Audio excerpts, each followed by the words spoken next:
Hello, everybody, and good afternoon. Welcome to Capitol View, a daily journal webcast covering Mississippi politics and legislature. I'm Brad Locke, your host, online editor for the Daily Journal, joined from Jackson by Capitol Bureau reporter Bobby Harrison. And we're going to be doing this webcast every Monday during this current legislative session. So, Bobby, how are things down there in the Capitol?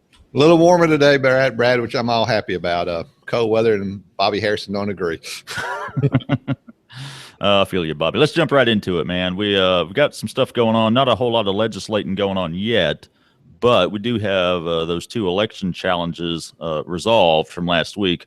One of them, not to everybody's liking. Mark Tullis, the Republican who lost the challenge on the drawing of straws, I guess it was, to Bo Eaton, ended up getting voted into the seat. Bobby, was that unexpected, and how much kind of a brouhaha did that cause with the Democrats? Well, the election on election night ended in a tie, and there was a drawing of straws, and Bo Eaton, the Democratic incumbent, drew the winning straw and was seated, but Tullis filed an election challenge with the House saying that some of Eaton's votes should not have counted. And a Republican majority in the House ultimately agreed with Tullis that 5 affidavit ballots should be thrown out, and that gave Tullis at least a 1-vote victory. Now, the question is whether those 5 ballots should have been thrown out. During the days after the election, the Secretary of State's office, the Secretary of State Delbert Hosemann is the state's chief election officer, and he on election when they were counting the ballots, he said those 5 ballots should have counted, and if those ballots counted, then it would have been a tie, and by law, Eaton would have drawn the winning straw and would have been the sitting House member. But the questions about those 5 ballots were that they were 5 people who had moved within the district, within Smith. The district was all of Smith Park County down in southeast Mississippi and part of Jasper County. And the 5 people had moved within Smith County, within the district, the House district, but had moved to a new precinct. Now, and they voted by, their names were not on the voter rolls in the new precinct, but they voted by affidavit, and the Secretary of State's office and the Attorney General's office said by law those votes should have counted. Now, Mike Wallace, the attorney for Mark Tullis, a very, very successful Republican attorney here in Jackson, argued that those ballots should not count. Ultimately, the House agreed with Mike Wallace instead of Republican Secretary of State Delbert Hosemann, and those votes were thrown out, and then they had an excuse to seat Mark Tullis. So, Bobby, with that out of the way, the Republicans have that supermajority in the House. What's next? Are we finally going to get down to some actual legislating here this week? Well, tomorrow night, Governor Phil Bryant will do a State of the State address to a joint session of the House and Senate in the House chamber. And sometimes after that, presumably this week, the committee assignments will be made in the House and in the Senate, and then the actual process of legislating will begin. Probably, this is, I guess, the 3rd week of the session. Session is probably going to be the 4th week before they actually start legislating. There's some thought, Brad, that because everything was moving so slow this session, that they may actually have gone home for a week or so early in the session, and then come back this week, hear the governor's State of the State, and then get committee assignments and start their work then. Because, in reality, that they've been down here for 3 weeks or going on 3 weeks and hadn't done anything other than vote on an election challenge. Well, Bobby, I'm sure they'll get down to it at some point here. And that's the reason they have an extra long session after an election year, certainly. Let's talk about a couple of issues here that are going to be kind of big, could be big going forward. You had a story in today's journal about Lieutenant Governor Tate Reeves asking them to consider maybe tweaking the education funding formula. And basically it would take $80 million less to fund education in Mississippi. It can be a little bit convoluted, Bobby, as you said on the podcast earlier. It's kind of easy to get lost in the weeds on this, but kind of what does it boil down to that Reeves is proposing? Well, what Reeves has talked about, and I mean, it's just this time. I mean, he hadn't. I mean, he just said this is something he wants to consider and study. Is the Mississippi Adequate Education Program is a mechanism used to provide the state share of the funds to operate local school districts. It pays for teacher salaries, turn on the lights every morning, the janitors, the school, getting the kids to school to help, a lot of the basics to operate local school districts. And right now, the way the formula works is the State Department of Education takes C-level districts, or adequate or average districts, as they were once referred to, and determines how much it costs in those districts to educate a child. And then it gets that number, and you multiply it by the enrollment of the school, and that's how much a school is supposed to receive from the state, minus the local match. Now, Reeves wants to calculate that formula based on A and B districts instead of C districts.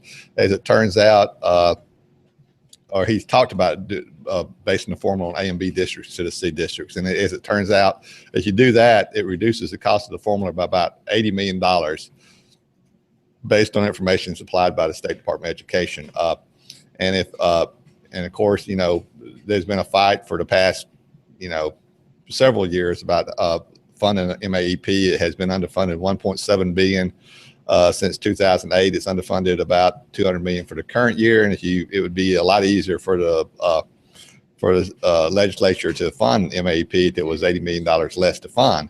But the flip side of that is, ultimately, if you do that, you're reducing the amount of money going to the local schools, and Mississippi's already near the bottom in per pupil expenditure, so you just push Mississippi further towards the bottom per pupil expenditures if they do what Tate Reeves is talking about doing.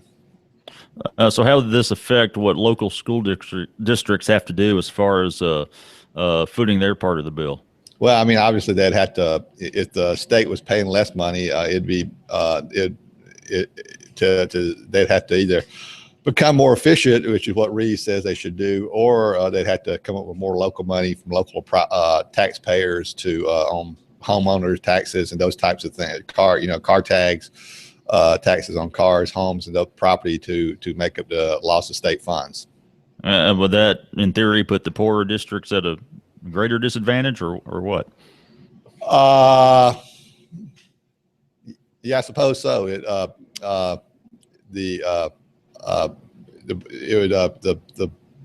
people living in the poor districts would have to pay a proportionally higher level of on their taxes to get the same amount of money that they were losing from the state.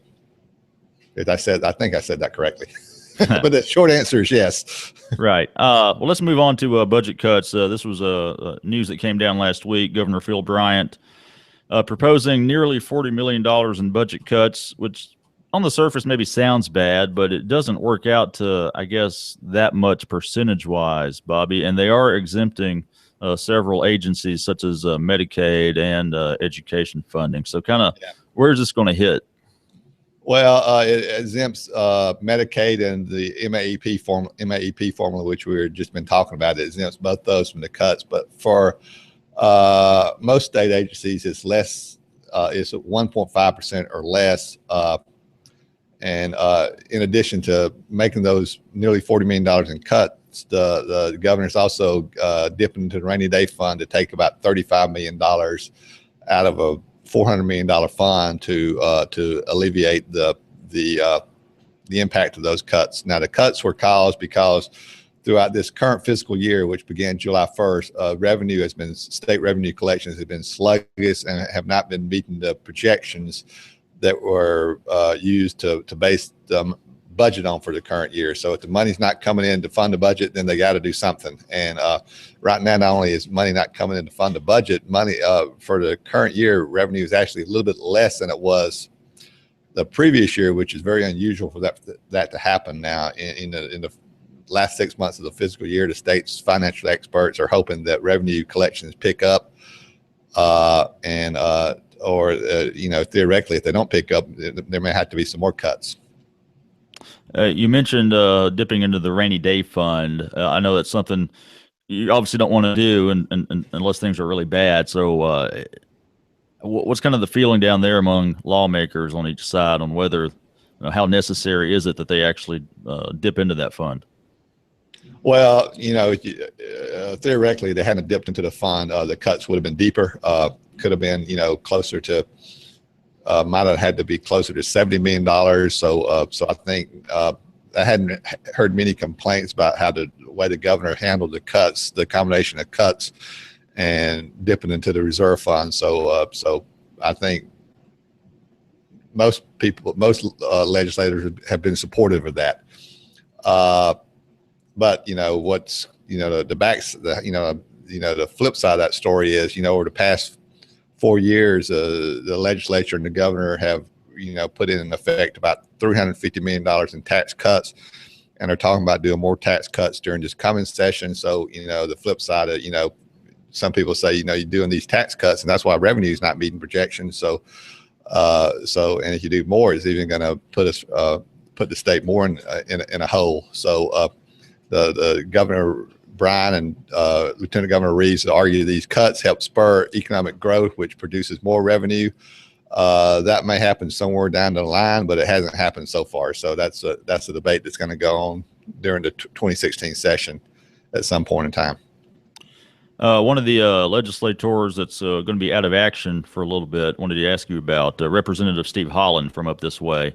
Has had some health issues the last couple of years, had, I think, hernia surgery recently. So how's he doing and how long is he going to be out?